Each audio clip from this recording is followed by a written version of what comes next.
Bankruptcy courts do not report or provide information to any consumer reporting agencies.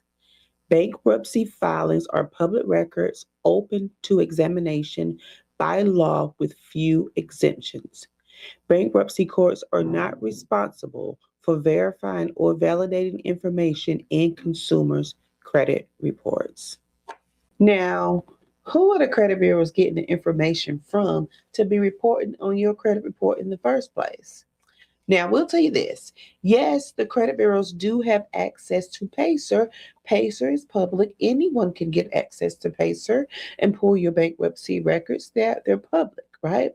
But do the credit bureaus actually log into Pacer to check on your bankruptcy and all the information that relates to your bankruptcy? No, it's too much work. Think about it. It's millions of people. Like they would have to check everybody that's 18 and up in the world, or at least like in the United States. But anyways, it's not going to happen, and it doesn't happen. And that I can tell you for sure. So the credit bureaus, of course, they get their information from aggregators, which are consumer reporting agencies. Now, out of those aggregators, the most popular ones that credit bureaus receive their information from or purchase their information on you from is, of course, LexisNexis. Then you have L2C and Clerkbase. Okay, guys. Now, I don't know if you've heard of those last two, but they are real and they do sell public information and a bunch of other information as well. So, which is the reason why I will say on the videos when I'm teaching like how to dispute bankruptcy, that's why I said to get in touch with all of them and freeze them. Now, public records are the only thing that a freeze actually helps, contrary to what the hype out here says. But we're not gonna get on that. That's for next week. When the credit bureau gets your information from these third parties, how do we know that it's actually accurate, 100%, reliable and all that? We don't know that because why? They're not getting the information directly from the actual U.S. bankruptcy courts, which is where you filed, which is where your original records are, right? So that gives us that gray area to dispute in. And so I'm going to show you guys how to dispute bankruptcy with more information than what you can get on your credit report. Because if you have bankruptcy and you look at your credit report, there are like 5 fields at best that you could actually use to leverage points to dispute things with. However, if you go to Pacer, or if you already have your bankruptcy records, and if you pull those bankruptcy records, all the paperwork on the bankruptcy, that is what you need to dispute the bankruptcy from, because that gives you so many more leverage points to use where you can find discrepancies or even challenge validations and things of that nature. That's where I dispute bankruptcy from, guys. And I'm telling you, if you are a DIYer or even if you're a credit repair company who just didn't know, that's the best thing to do. So it's easy to get a credit report and say, okay, I'm disputing the bankruptcy there, but I want you to know that your entryway points are going to be extremely limited as to what you could do if you actually had the bankruptcy records and you would dispute from there.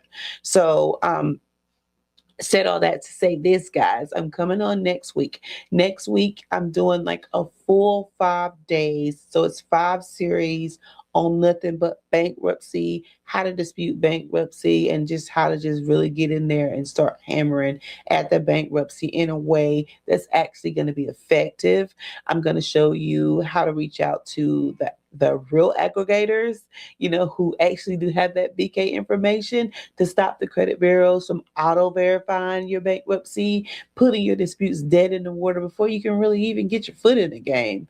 So I'm going to show you all that stuff next week, guys. So look forward to that if you are dealing with bankruptcy or if you are looking to learn more about how to dispute bankruptcy. And also, if you are looking just to learn more on credit disputing, period. And guys, if you're a credit repair company or just an individual looking to repair your own credit and you want to do it DIY style, check us out on disputechamps.org.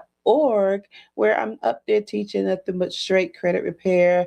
You're able to create your dispute letters actually on disputechamps.org's website and so much more. I have so many dispute champ toolkits where you can kind of it helps you look up different information that you would need when you're doing your investigation for disputing. I'm not even going to go down the rabbit hole of what's on Dispute Champs. There's just a bunch of stuff there. It's like I try to build it out like a real academy. And also, guys, like listen, Tina Talks Credit does conferences, and I've been doing them for a while now, probably for about 6 years.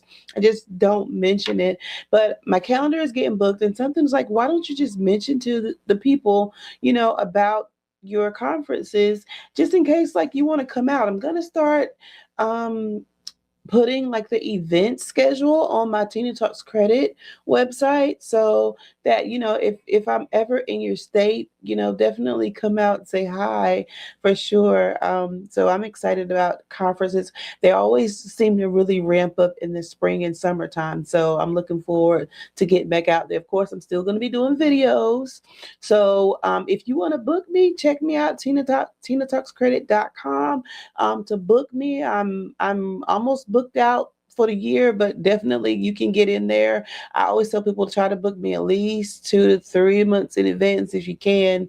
Give me a little space there to plan and things like that. But guys, next week is our week. We're going to get together and we're going to hammer out those bankruptcies. I'm pulling out all the stops. I'm going to show you everything I got if I can, if I have enough time. So until tomorrow, guys, I have something else I want to talk about tomorrow. And then next week, bankruptcy. So we'll talk soon, guys. Bye.